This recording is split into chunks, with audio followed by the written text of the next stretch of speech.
નમસ્કાર મિત્રો, હું આર કે ચાંગાણી ફરી વખત આપની સમક્ષ હાજર છું નવા વિડીયો સાથે. મિત્રો, આજે ભાદરવા સુદ ચોથ એટલે આપણી ગણેશ ચતુર્થી, આપણે એને સિદ્ધિ વિનાયકી પણ કહીએ છીએ. આજે તમને ઠેર ઠેર ગણપતિ બાપા મોરિયા, ગણપતિ બાપા મોરિયા એવા અવાજો સંભળાશે. આજે ગણપતિ બાપા મોરિયા એટલે શું? મોરિયા એ મરાઠી શબ્દ છે. ગણપતિ બાપા મોરિયા એટલે ગણપતિ બાપા તમને નમસ્કાર. કોઈ પણ સ્ત્રી એવું નહીં ઈચ્છે કે ગણપતિ જેવો મારા દીકરો થાય. કોઈ ઈચ્છે? કોઈ ના ઈચ્છે. મિત્રો, કોઈ પણ કાર્ય હોય, શિલાન્યાસ હોય, લક્ષ્મી પૂજન હોય, વિવાહ સંસ્કાર હોય કે કુંભગળો મૂકવાનો હોય કે પછી કોઈ પણ મંદિરની પ્રાણ પ્રતિષ્ઠા હોય, એમાં પહેલું પૂજન છે ને ગણપતિનું જ હોય. હવે એક એવી પૌરાણિક કથા છે કે શંકર ભગવાને ગણેશનું મસ્તક ઉડાવી દીધું, પછી એના પાર્ષદ ગયા. હું તમને ટૂંકમાં કહી દઉં, બધાને ખબર છે આ વાતની. અને પાર્ષદો હાથીનું મસ્તક લાવ્યા અને એ ચોંટાડી દીધું. મિત્રો, જે માણસ હાથીનું મસ્તક ચોંટાડી શકે એ પાછું એનું મસ્તક ન ચોંટાડી શકે. પણ આ પુરાણોની ભાષા છે ને એ લક્ષણાવાળી છે, રૂપકોથી ભરેલી છે અને ભાવગર્ભિત છે. હવે બુદ્ધિશાળી માણસ હોય ને એનો ભાવગર્ભિત અર્થ કાઢી અને આનંદ અનુભવે, અને બાળક બુદ્ધિના લોકો હોય ને એ લોકો વાર્તા રૂપે આનંદ અનુભવે. આનંદ બેયને આવે. તો આ હાથીનું જ મસ્તક શું કામ લગાવ્યું? કે ગણપતિ છે, ગણ અને પતિ બે શબ્દો જુદા કરો તમે એટલે શું થાય? સમૂહનો નેતા. અને ગુણપતિ એટલે તત્વવેતા. સમૂહનો નેતા અને તત્વવેતા કેવો હોવો જોઈએ એ આની પાછળ ભાવ દર્શાવે છે, અર્થ બતાવે છે કે નેતા અને તત્વવેતા કેવો હોવો જોઈએ. એક ગણેશની મૂર્તિ તમે તમારા મગજ અમે ચિત્રમાં ઊભી કરો. ગણેશની મૂર્તિ કેવી હોય? તો હાથીનું મસ્તક છે, મોટા મોટા કાન છે, મોટું નાક છે અને મોટી લંબોદર છે, ફાંદ મોટી છે અને ટૂંકા ટૂંકા પગ છે. હાથી છે ને એ તમામ પ્રાણીઓની અંદર છે ને મિત્રો બુદ્ધિશાળી પ્રાણી છે.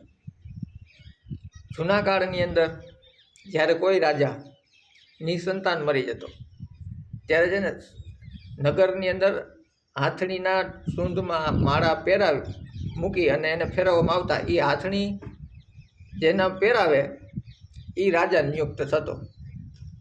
આ એની ઝીણી આંખોનું સૂચવે છે કે નેતા અને તત્વવેતાની અંદર છે ને દીર્ઘ દ્રષ્ટિ હોવી જોઈએ, દૂરનું દેખાવું જોઈએ.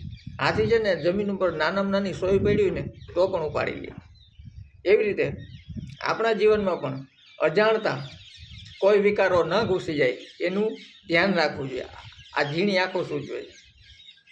મોટા મોટા કાન છે, ઉપડા જેવા. ઉપડાનું કામ શું છે? કામ તમે ઝાટકો ને એટલે ફોફા ફોફા ઉડી જાય અને જે ઓરિજિનલ માલ હોય એની અંદર રહી જાય. એવી રીતે નેતાઓ પાસે અને તત્વવેતાઓ પાસે આખા સમાજના લોકો આવતા હોય. એમાંથી જેટલી સારી વાતો હોય એ રાખવાની હોય અને નકામી હોય ને એ ઉપડાની જેમ ઉડાવી દેવાની હોય. મિત્રો, ત્યાર પછી તમે જુઓ, હાથીનું નાક છે ને મોટું છે, એની સૂંઘવાની ક્ષમતા બહુ પુષ્કળ હોય છે. ક્યાંક પણ સમાજની અંદર એવું કાર્ય થતું હોય ને તો નેતાને તરત ગંધ આવી જવી જોઈએ એની, આપણી ભાષામાં કહીએ તો. ત્યાર પછી બે દાંતમાંથી એક દાંત ખંડિત છે ગણપતિને. એમાંથી આખો દાંત છે ને એ શ્રદ્ધાનું સૂચન કરે છે અને અડધો દાંત છે ને એ મેધાનું સૂચન કરે છે. મિત્રો, માણસના જીવનની અંદર કંઈ પણ કરવું હોય, આગળ જવું હોય તો શ્રદ્ધા પૂર્ણ હોવી જોઈએ. આત્મશ્રદ્ધા અને ઈશ્વર શ્રદ્ધા આ 99% ના હાલે, 100% હોવી જોઈએ. મેધા કદાચ થોડીક ઓછી હોય એટલે એ અડધો દાંત છે તો ચાલે, પણ આત્મશ્રદ્ધા અને ઈશ્વર શ્રદ્ધા, મારા ઉપરની શ્રદ્ધા અને ભગવાન ઉપરની શ્રદ્ધા આ સંપૂર્ણ હોવી જોઈએ, 100% હોવી જોઈએ. એ સૂચવે છે. ત્યાર પછી નાના નાના પગ છે. એ શું સૂચવે છે કે નેતાઓએ અને તત્વવેતાઓએ એની રીતે એકલું ન હાલવું. ભેગો સમાજને પણ દોડતો કરવાનો, સમાજને પણ કામે લગાડે, એને નેતા કહેવાય, એને તત્વવેતા કહેવાય. આવી રીતે જ્યારે સુંદર મૂર્તિ આવી ગણપતિની હોય અને એક એક અંગનું, ગણપતિના એક એક અવયવનું કંઈક જુદું જુદું મહત્ત્વ છે. મિત્રો, આજે સમાજની અંદર કોઈ પણ માણસની અંદર છે ને બુદ્ધિ વધી જાય ને પછી શ્રદ્ધા ઘટતી જાય. આનું બેનું સમતોલન રહેવું જોઈએ. આત્મશ્રદ્ધા, ઈશ શ્રદ્ધા અને બુદ્ધિ આ વસ્તુને એકહરખી આપવી જોઈએ.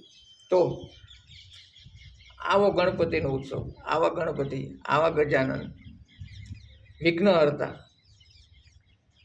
એમના વિશે આપણે 5-7 મિનિટમાં તો શું બોલીએ, કેટલું બોલીએ, અને આ લાંબા વિડીયો કોઈને અત્યારે પસંદ નથી.